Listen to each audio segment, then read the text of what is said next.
Сәлем қыздар, бүгін біз ерекше слоеный тестадан самса жасайтын боламыз. Самсаның начинкасы тыквадан өте дәмді және пайдалы самсаның бірі. Екі түрінен жасаймыз, алдағы уақытта мен бірге жасап көріңіздер. Ең алдымен ситадан өткізген ұнымызға, жылы суымызға тұзымызды салып,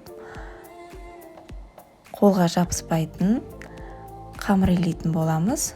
Қолға жабыспау үшін біз майымызды құйып, әбден мұжғылап, қамырды осылай илеп алатын боламыз.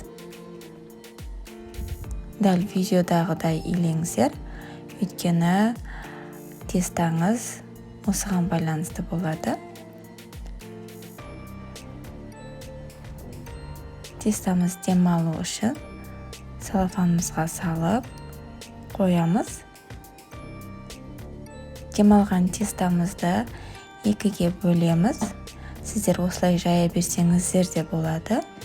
Үлкенді болып кетпеу үшін мен екіге бөлдім. Енді кезекпен қамырымызды осылай илеп, майымызды ерітіп, осылай құйып шығамыз.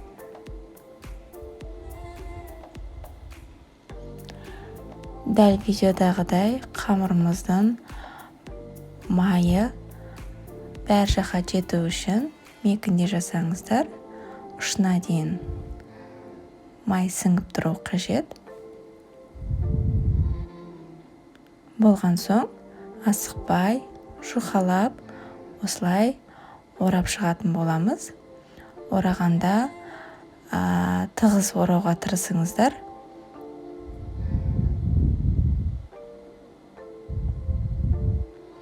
Орап болдық, үстінен сәл қаттырақ басып, айландыра, тағы да орап, холодильникке 1 сағатқа минимум немесе керек кезде морозильниктен алып жасай берсеңіздер болады. Начинкасында осылай турадым. Тұз, бұрыш, үстіне майымызды құйып, араластырып аламыз.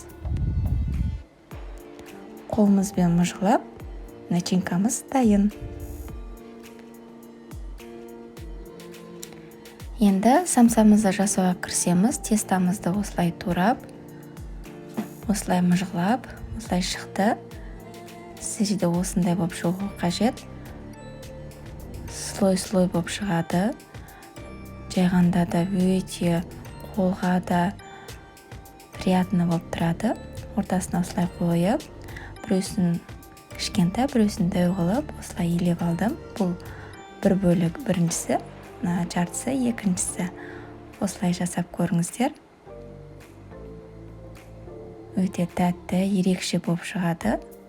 Магазиннен сатып алған тесталардан ерекше болып тұрады. Слой-слойлар. Осы уақытта сіздерге менің каналыма жазылмасаңыздар жазылып, лайк, коммент жазуды ұмытпаңыздар. Сіздермен бірге болған Тәтішай Жаңыл Үсенқызы.